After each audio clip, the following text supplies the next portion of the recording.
Caminando entre los escombros, entre las calles con olor a muerte, entre la sangre en las paredes, encontró un rastro que le llevaría a una investigación asombrosa.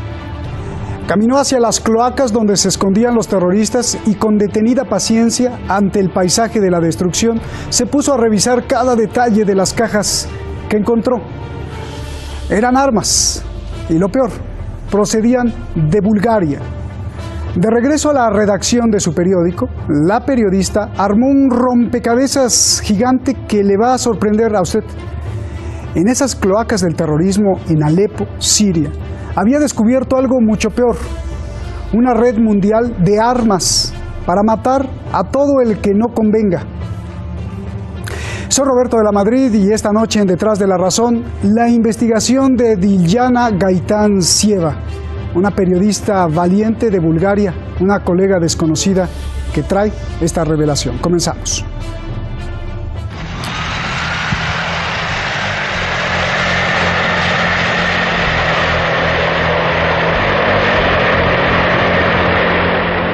Dentro de estos aviones comerciales se esconden armas pesadas y municiones para luego ser entregadas a los terroristas en países como Irak y Siria. Es la investigación reveladora de esta periodista búlgara, Dilyana Gaitansieva. На джихадистите от фронта Ал-Нусра в източен Алепо. Тук откриваме истински подземен град от тунели. Con datos y filtraciones recibidas de Anonymous Bulgaria, la periodista asegura que compañías de Estados Unidos, Arabia Saudí, los Emiratos Árabes Unidos y otros países usan vuelos de la aerolínea estatal de Azerbaiyán para suministrar armas a grupos terroristas en Oriente Medio y África. Al menos 350 vuelos diplomáticos de Silkway Airlines transportaron armas para conflictos de guerra en todo el mundo durante los últimos 3 años.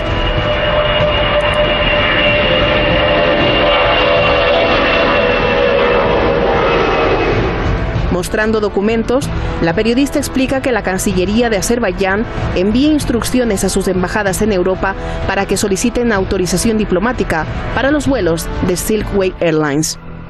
Lo solicitan así porque los vuelos diplomáticos no son sometidos a los controles normales de inspección. La solicitud incluye información sobre el tipo y la cantidad del contenido de los vuelos, armas pesadas y municiones, pero las autoridades responsables se hicieron de la vista gorda y permitieron los vuelos diplomáticos. Según la Asociación Internacional de Transporte Aéreo, no está permitido el transporte de cargo militar a través de aviones civiles.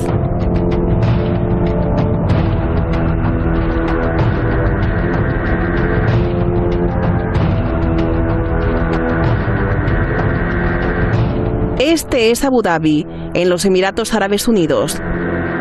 Ahí, o a Riyadh y Jeddah en Arabia Saudí, llegan los vuelos diplomáticos de Bulgaria, Serbia y Azerbaiyán llenos de armas.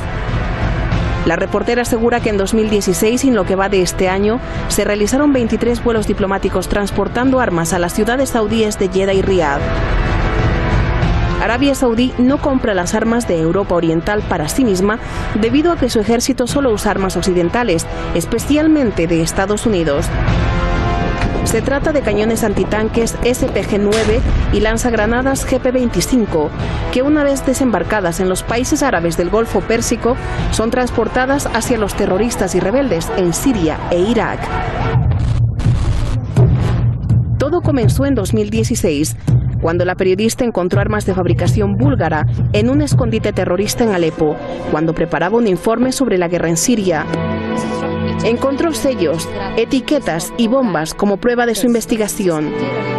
Las cajas y el equipo le daban fuerza a este increíble rompecabezas. Hace unos días, la periodista fue despedida de su trabajo después de ser interrogada por la Seguridad Nacional de Bulgaria, que intentaba encontrar sus fuentes de la investigación.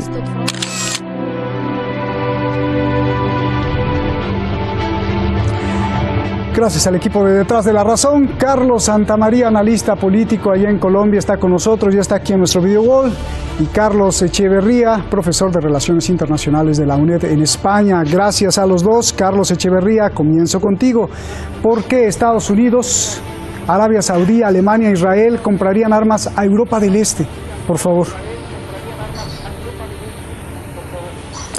Bueno, en el contexto de la guerra en Siria, guerra civil con intervención exterior, guerra asimétrica, guerra irregular, los distintos actores en todos estos años han interactuado para apoyar a sus aliados. En este contexto se han dinamizado redes de tráfico de armas para alimentar ese mercado, pero volviendo a la idea de la que partía, cada Estado ha procurado alimentar a su actor o a sus actores sobre el terreno. Bien, Carlos Santamaría, ¿por qué Estados Unidos, Arabia Saudí, Emiratos enviarían armas no hechas en Estados Unidos o en Reino Unido, sino en Bulgaria? Si tienen muchas, si han comprado muchas al Reino Unido, ¿por qué? Obviamente porque no quieren estar siendo identificados como cómplices de una guerra de usurpación en Irak y también en Siria. Igual modo ocurre en Yemen. Entonces, el mejor mecanismo es apoyar al terrorismo a través de redes que no sean descubiertas. Entonces se utiliza a los países de Europa del Este para que ellos vendan sus armas, las lleven a través de vuelos diplomáticos y las trasladen de una u otra forma al grupo Daesh, Al-Qaeda o a aquellos llamados rebeldes moderados que decapitan sin piedad. Bien. Esa es la forma. Carlos Echeverría, ¿de dónde sale este dinero para pagar tantas armas? En la publicación en el periódico búlgaro, en Al Jazeera, se establece que estamos hablando de cientos de toneladas de armas.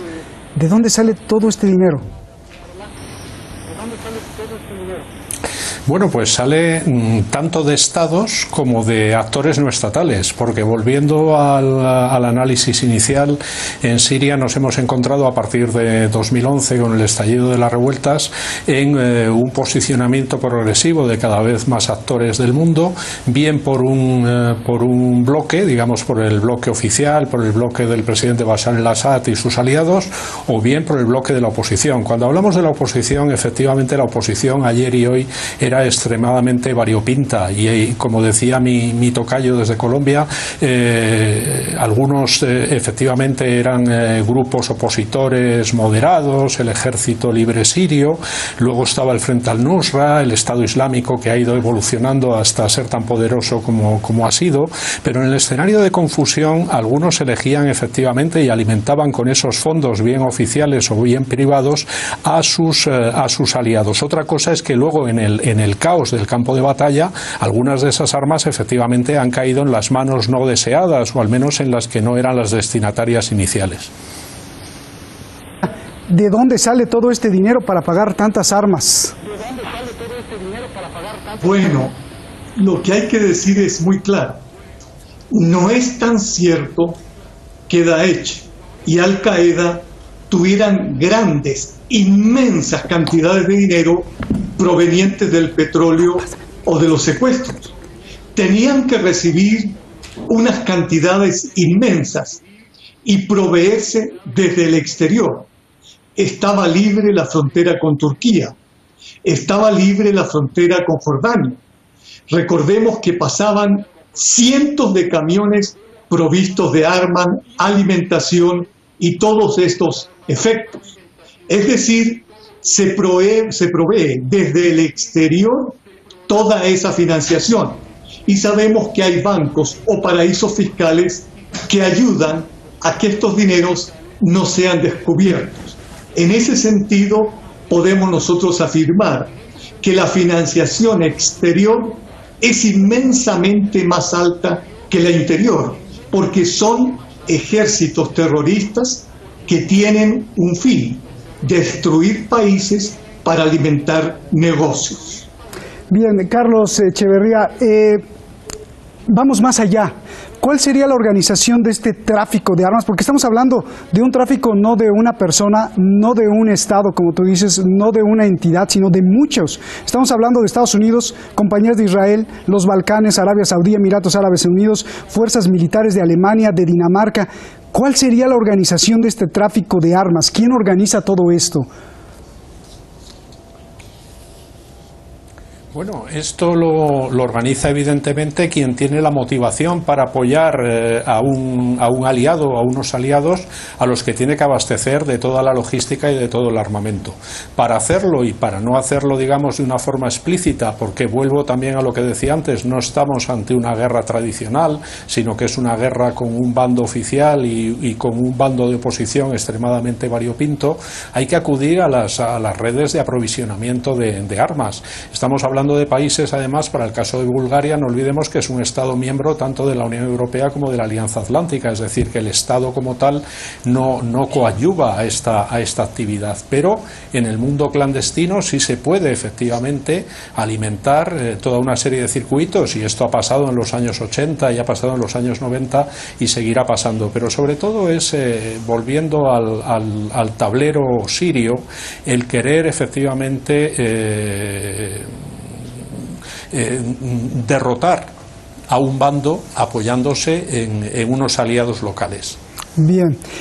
Carlos Santamaría, yo me imagino esto, y válgame la licencia literaria, como unos ríos subterráneos de algo prohibido, así como droga, pues son armas alimentando los tentáculos de la gente que quiere eliminar a los que no le convienen. Carlos, uno de los clientes que utiliza este servicio es el Comando de Operaciones Especiales de Estados Unidos. ¿Cómo paga ese dinero este comando? ¿Cómo paga el dinero de las armas y del transporte? ¿Tiene dinero secreto que no se audite en el presupuesto autorizado por el Congreso de los Estados Unidos? Explícame cómo es este mecanismo. Bueno, hay muchos mecanismos financieros que hoy día se van conociendo. Por ejemplo, la DEA es una organización que recibe muchísimo dinero y lo canaliza de manera subrepticia. Y esto ingresa a presupuestos militares que no son reconocidos. Hay que saber que también los estados aportan muchísimos elementos. Nosotros sabemos que Azerbaiyán está aliado de la OTAN, como decía Carlos, y además permite que sus vuelos aéreos oficiales trafiquen armas. No siempre incluso llegan a este destino, sino que van a Arabia Saudí. Hay que reconocer un hecho muy interesante. ¿De dónde provienen estos dineros? También del gobierno estadounidense. No hay que olvidar que Mark Turi, uno de los más grandes traficantes del mundo, fue detenido, llevado a Estados Unidos y allí le dijeron va a ser condenado. Pero hoy día está libre, porque él iba a declarar que Hillary Clinton era quien daba la aceptación de enviar gases tóxicos de Libia a Siria y armas. Allí vemos este tráfico oculto que también pertenece a los gobiernos. Bien. Carlos Echeverría, bueno, la pregunta es obvia, ¿por qué usaban viajes diplomáticos? Tú que eres profesor de Relaciones Internacionales, pues debes de saber bien esto del derecho internacional. Y te pregunto, dos, ¿por qué el gobierno de Azerbaiyán es el que prepara el proceso en la investigación? O sea, ¿por qué Azerbaiyán ayudaría a rebeldes y a terroristas en Siria y en Irak? El gobierno, porque estamos hablando del Ministerio de Exteriores de Azerbaiyán, quien enviaba la solicitud a las embajadas en Europa para hacer los trámites, por favor. Bueno, antes cuando hablaba de Estado miembro de la Unión Europea y de la OTAN me estaba refiriendo obviamente a Bulgaria. Azerbaiyán no es, digamos que un país perteneciente al bloque occidental a través de ninguna de esas organizaciones, pero es un país que tiene su política exterior, que tiene su dinámica y su política de seguridad y defensa. Azerbaiyán es un aliado de Turquía. Turquía es un país que ha jugado y sigue jugando fuerte en esta partida, en este tablero de ajedrez en el que Siria es es un elemento fundamental. Y efectivamente los vuelos de ese perfil es porque efectivamente lo que se lleva adelante en ellos y lo que se transporta en ellos forma parte de operaciones clandestinas. En ese sentido, pues se aprovechan las herramientas que, por otro lado, el derecho internacional aporta en relación con la soberanía de los Estados y con el mundo diplomático, para que esos cargamentos no sean revisados, o que, a ser posible, se sepa lo mínimo, y a ser posible nada, en relación con sus itinerarios y con sus contenidos. Pero fíjate lo que estamos diciendo, Carlos Echeverría. Dices operaciones clandestinas, en donde está señalado el ejército de Alemania, el ejército de Dinamarca, el ejército de Arabia Saudí, la inteligencia de los Emiratos Árabes Unidos, el comando de operaciones especiales de Estados Unidos, los países balcánicos. O sea, las operaciones clandestinas las realiza al final los gobiernos y las instituciones que vemos como democráticas, Carlos Echeverría. Bueno, realmente hay una gran amalgama en lo que aparece como un artículo de investigación, pero digamos que no hay pruebas sólidas para implicar a todos esos actores citados, porque se ha hablado de Fuerzas Armadas de muchos países, se ha hablado de estados como tales. Es decir, estamos en el marco de una investigación periodística y luego habrá que demostrarlo. Pero volviendo efectivamente a la dinámica de la guerra en Siria, recordemos que algunos países han optado por apoyar a quienes consideraban partes, que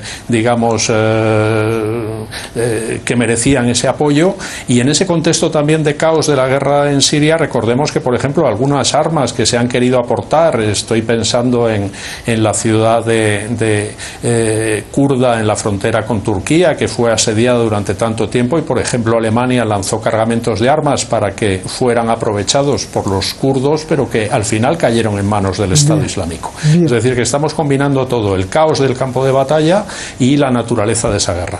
Bien, Carlos Santamaría, ¿y esto se vale? O sea, ¿se vale jugar sucio? Decían que en la guerra en el amor todo se vale. Bueno, mira, te quiero preguntar, la investigación concluye que no solo son Siria e Irak el destino, sino muchos países donde hay conflictos violentos en la propia Europa, en la propia Asia, en África.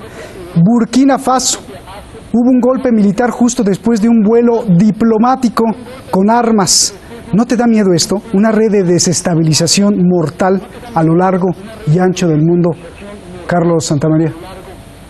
Esta es una red organizada por la corporatocracia, que es una organización de funcionarios de gobiernos que organizan el caos mundial. Dilyana Gaitanzieva fue exacta. Fue tan exacto su informe que de inmediato fue llamada a la Dirección de Seguridad de Bulgaria, donde no le preguntaron si era cierto o no todos los documentos que tenía. Lo que le preguntaron fueron sobre sus fuentes, es decir, que ella delatara quién le da la información. Lo que sabemos es que en la entrevista con New Front, ella dice que ya fue despedida y que no tiene miedo porque es valiente, pero ha recibido amenazas. En el periódico en que trabajaba, de inmediato le dijeron que ya no podía laborar allí. ¿Cuál es la razón si es solamente un artículo? Lo que ella ha planteado es tan claro y lo sabemos. España vende armas a Arabia Saudita públicamente y esas armas terminan en Daesh y Al Qaeda y en los rebeldes, entre comillas, moderados. Es decir, hoy día existe una red interna que ya está saliendo a la luz. Eso es lo valioso de estos informes. Una red inhumana, ¿verdad, Carlos Santamaría? ¿Basada en qué valores, Carlos Santamaría? Obviamente que el principal valor para ellos es la ganancia económica, lo material, y donde los seres humanos son considerados objetos de segunda clase. Son clientes, no más que eso. Hoy día en este mundo neoliberal, eso es lo delicado, que el ser humano se está convirtiendo prácticamente en un robot. Con ese mercado de armas se demuestra la insensibilidad de algunos sectores de poder en el mundo. Bien, esta pregunta es para ti, pero primero para tu tocayo, es para los dos, Carlos Echeverría. Hablo a nivel ideológico del apoyo de millonarios y empresarios a la estabilidad que les favorece a ellos en países con conflicto. Dicho esto, Carlos Echeverría, se ha acusado a Qatar de apoyo al terrorismo. Hillary Clinton y muchos lo acusaron, eso ya lo sabemos. Curiosamente, Qatar Airways aparecía en las camisetas de fútbol del Barcelona y ahora Azerbaiyán, que aparece en las camisetas del Atlético de Madrid. Está justamente Azerbaiyán implicado en esta investigación como cómplice de esta red de armas. Yo te pregunto, Carlos, ¿esto es una coincidencia o es un símbolo de una ideología o es meramente fortuito? ¿Cuál es tu lectura? Me interesa saber. No, yo creo que no. Estamos hablando de países muy ricos que efectivamente se han transformado en patrocinadores, por ejemplo, de equipos deportivos. También los Emiratos Árabes Unidos con el Real Madrid. Es decir, aquí yo no veo por ningún sitio una teoría conspiratoria sobre actores que, cargados de dinero, tienen una dirección muy clara y un sentido muy claro. Estamos hablando de algunos países en esta discusión, pero también hay otros muchos que juegan, digamos, con las mismas reglas. Aquí lo que vendría bien es recordar que efectivamente el mundo de la clandestinidad, de las operaciones clandestinas, es privativo de todos los estados. Ahora bien, el nivel de control es ahí mucho mayor cuando estamos hablando de regímenes verdaderamente democráticos. En ese sentido, la política exterior y de defensa de los estados, en la dimensión de la seguridad de la defensa, tampoco tenemos que transmitir la idea de que todo el material de defensa sirve para matar. Hay relaciones bilaterales en la dimensión defensa con países, algunos de ellos que hemos citado, en el que los materiales que se venden legítimamente no son materiales, digamos, que destinados directamente a la eliminación física de personas. Bien, eso seguramente será otro tema de otro detrás de la razón, si las de defensa no sirven solo para matar. Bien, Carlos Echeverría, la misma pregunta. ¿Tú crees que todo esto sea una coincidencia, ver al Club de Fútbol Barcelona con Qatar Airways, al Atlético de Madrid con Azerbaiyán y al Real Madrid, como decía tu tocayo, también con Emiratos? Carlos tiene razón, porque no hay una relación directa.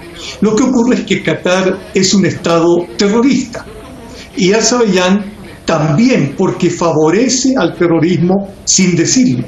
Lo que ocurre es que también hay formas de limpiar la imagen y parece que quien trabaja por el deporte fuera sano, fuera bueno, fuera realmente una persona que estuviera mostrando una imagen de negocio simplemente. Lo que ocurre es que hoy día hay una guerra mediática y esta imagen de estas camisetas demuestra también un símbolo que no es el exacto. Cuando se descubren los velos, ya esas camisetas no podrán probablemente estar donde en este momento están. Si en Cataluña supieran el significado de estas dos camisetas, realmente estarían en contra de portarlas. Gracias a los dos, les agradezco mucho. Carlos Santamaría, Carlos Echeverría, muchísimas gracias por estar con nosotros. Gracias a usted por sintonizarnos. Dilyana Gaitán Sieva. Bueno, antes de irme, quería hacerles una pregunta a ellos. Históricamente Estados Unidos ha confiado en Arabia Saudí para financiar clandestinamente el envío de armas a grupos armados de todo el mundo, desde los sandinistas nicaragüenses a los mujahedín afganos en los años 70, 80, hasta los más recientes, y bueno, ahora con esta investigación podemos ver muchas cosas más. Ya será tema de otro detrás. Dilyana Gaitán Sieva escribe en su investigación los documentos que implican a Silkway Airlines en el suministro de armas. Fueron enviados en una cuenta de Twitter anónima. Ella dice, me los envió una cuenta del grupo Anónimos Bulgaria. Esto es muy significativo. Esto quiere decir que además de ser ella, la periodista, una valiente periodista, porque viajó a Alepo en Siria y ahí investigó las cajas que le decía, alguien también la escogió para darle la información clave para que armara el gran rompecabezas. No pregunto quién sería el que le filtró la información, no, sino para qué. ¿Y sabe qué podríamos encontrar? Que así se hace el periodismo. El otro bando poderoso de las armas o el otro grupo de poder que no le conviene lo que hace el rival distribuidor, así se maneja en el mundo, con tal vileza. Buenas noches.